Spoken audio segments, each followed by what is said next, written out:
நம்ம இன்றைக்கி பார்க்க போகிறது நார்த்தங்காய் தீயல். தீயலுக்கு தேவையானது பார்த்திங்கன்னா மஞ்சள் பொடி, அது கூட்டு மிளகாய் பொடி, மிளகு பொடி, பூண்டு. நான் நார்த்தங்காய் வந்து 2 எடுத்து வச்சுருக்கேன். கொஞ்சம் வந்து கருப்பு உப்பு, நம்ம வறுத்த உப்பு சொல்லுவோம் இல்லைங்களா, அந்த உப்பு வச்சுருக்கேன். வெல்லம் வச்சுருக்கேன், கொடம்புளி வச்சுருக்கேன், மிளகாய் வச்சுருக்கேன், தாளிக்கிறதுக்கு எண்ணெய் வச்சுருக்கேன். இப்போ நான் வந்து மண் சட்டியில் கொஞ்சம் எண்ணெய் விட்டுறேன், நல்லெண்ணெய் விட்டுருக்கேன். ஃபஸ்ட் நான் ஜீரகம் போட்டிருக்கேன் தாளிக்கிறதுக்கு. ஜீரகம் கொஞ்சம் பொரிஞ்சோடனே கருவேப்பிலை போட்டுட்டு மிளகாய் போடுறேன், இஞ்சி போடுறேன்.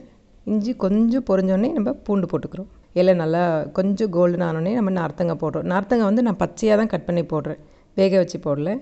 மஞ்சள் போட்டுட்டு நல்லா வதக்கிட்டு கருப்பு உப்பு போடுறேன் நான்.